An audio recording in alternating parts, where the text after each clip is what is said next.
Halo, kemarin atau beberapa minggu yang lalu saya berfoto ya, berfoto itu fotonya masih ada di profil Facebook saya. Saya berfoto di depan pohon beringin besar yang ada di pinggir waduk. Nah, oleh beberapa teman ya, bahkan sampai 3 orang itu mengatakan begini, Pak jangan membelakangi tapi dipeluk gitu kan. Itu sudah ada 3 orang. Yang pertama orang yang pernah ikut kelas saya bilangnya seperti itu, tapi memang dia lumayan peka ya, indigo lah istilahnya seperti itu. Tapi saya tidak begitu memahami ya, saya kira cuman saran saja gitu loh.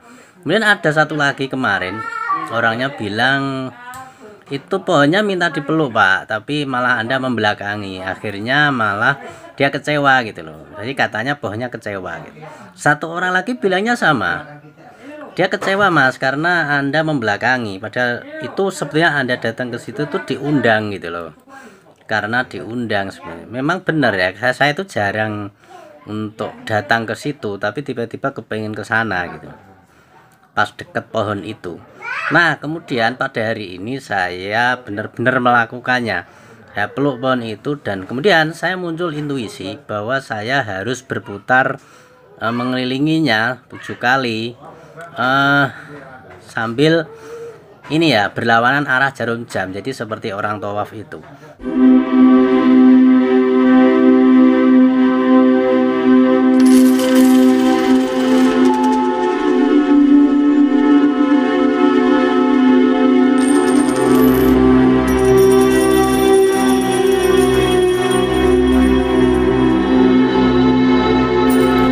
Nah, amalan ini sebenarnya saya sudah tahu, sudah pernah dulu pas waktu 2005 sampai 2008 kalau nggak salah. Itu di Solo, di Kejawen.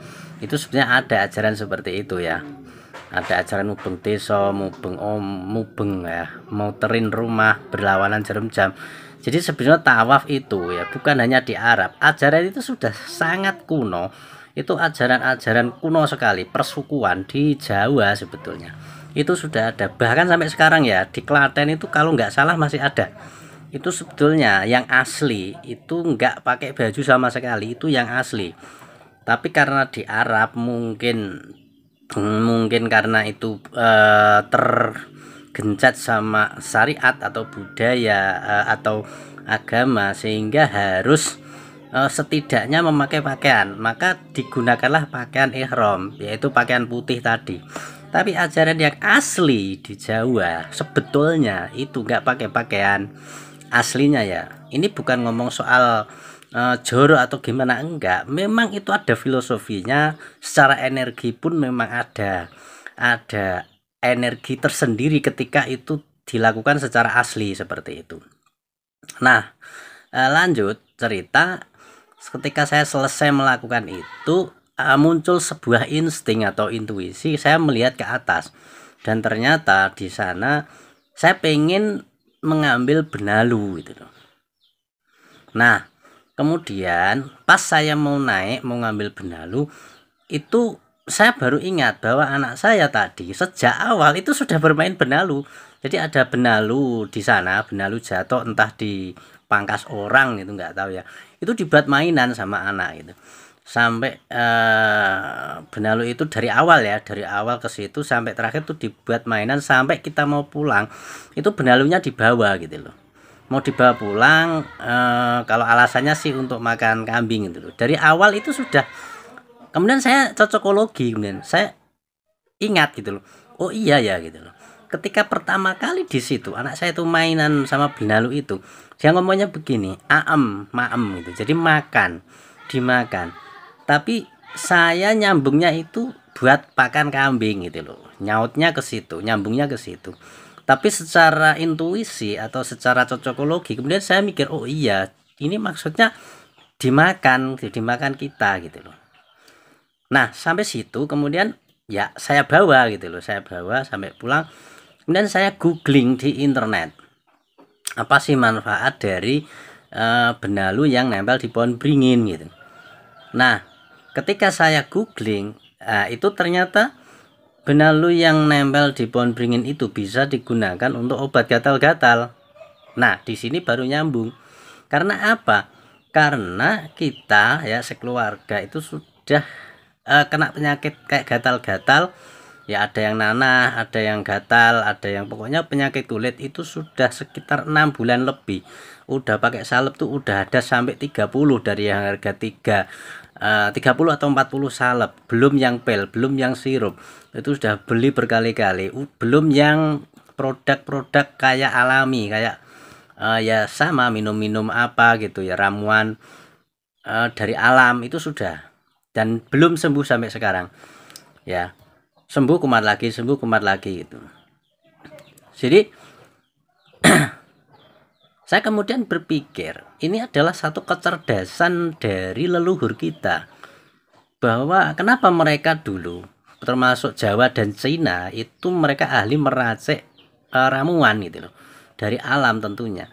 Bagaimana mereka tahu pohon ini digunakan untuk ini, pohon ini dipadu sama ini? Bagaimana mereka tahu? Awalnya saya menduga itu adalah hasil interaksi.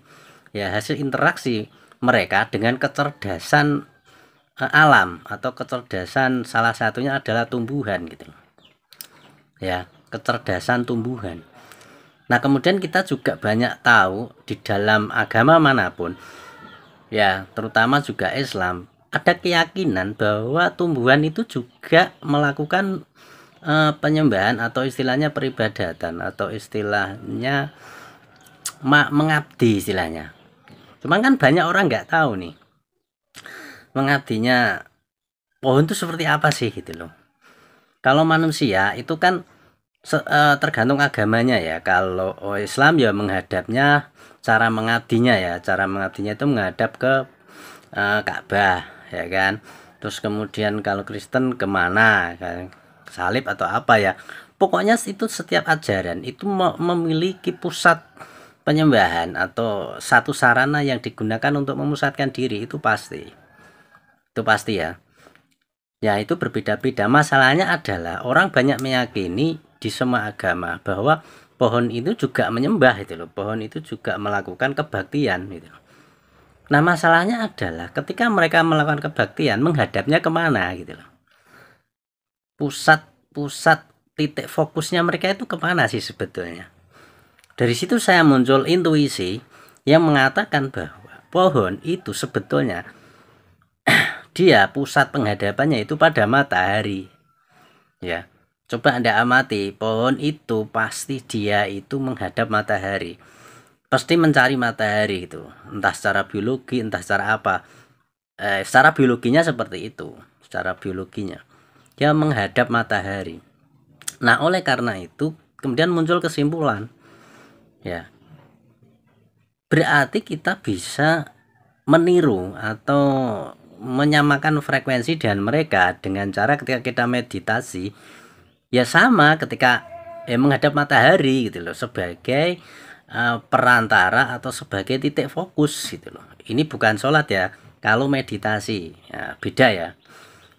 Contohnya apa? Contohnya kalau pagi kita menghadapnya kemana? Ke timur. Kalau sore menghadapnya kemana? Ke barat. Nah itu coba aja kalau nggak percaya. Karena apa? Sandi-sandi ritual yang semacam itu bukan dari manusia, tapi dari kecerdasan semesta, termasuk kecerdasan pohon dan sebagainya. Kalau kita bisa mengoneksi dengan kecerdasan pohon, kita akan tahu aturan mainnya, kita akan tahu algoritmanya, ibaratnya seperti itu. Bagaimana pohon ini diracik sama ini dan menghasilkan obat ini gitu kan. Nah, kan nyambung kan sebetulnya ya. Jadi bagi teman-teman yang mungkin penasaran, juga bisa praktek sebetulnya cara melakukan meditasi aktif. Nah, meditasi aktif yang saya maksud yang tadi, yang berputar tadi, itu juga salah satu metode di Jawa ya. Nah, kalau yang terbaik itu pakai nggak pakai baju ya, polosan. Kalau malam hari itu aman. Nah, itu sebetulnya Berlawanan arah jarum jam ya, terserah Anda melakukannya itu mengitari pohon boleh, mengitari rumah boleh, mengitari desa boleh. Makanya ada ritual mubeng desa ya. Kalau di Klaten tuh masih ada kalau nggak salah. Kalau saya dulu di Solo itu masih. Ya guru saya itu masih mengajarkan itu. Nah, caranya tergantung Anda kepengen dimensi, mengakses dimensi supranatural atau spiritual. Anda ingin membangkitkan kekuatan supranatural, keajaiban, atau Anda kepengen ketuhanan. Nah itu beda-beda. Kalau Anda kepengen, karena gini, karena ritual itu mengandung dua unsur, bisa untuk spiritual, bisa untuk supranatural. Kalau untuk supranatural caranya adalah ya ketika Anda berputar mengelilingi misalkan rumah atau pohon gitu kan, untuk ini apa namanya, karena ada energinya semua sebetulnya. Kalau Anda mengitari rumah misalkan ya Anda bisa sambil doa gitu loh, sambil berdoa atau sambil afirmasi atau sambil membangkitkan rasa keheningan, tapi dengan titik fokus. Dengan fokus tuh maksudnya bagaimana? Fokus apa yang ingin Anda tuju gitu loh. Dengan Anda melakukan ritual itu, Anda itu tujuannya mau apa sih? Misalkan mau kesembuhan atau mau keuangan atau mau perlindungan atau mau apa. Nah, itu fokuskan ke situ pikirannya. Nanti energinya akan mengalir di situ dari ritual itu. Nah, itu namanya supranatural ya.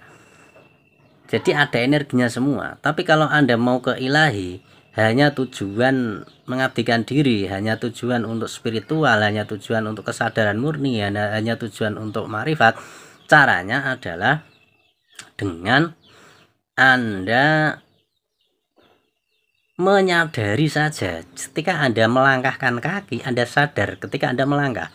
Jadi nggak usah ada tujuan, nggak usah ada pikiran, nggak usah ada macam-macam.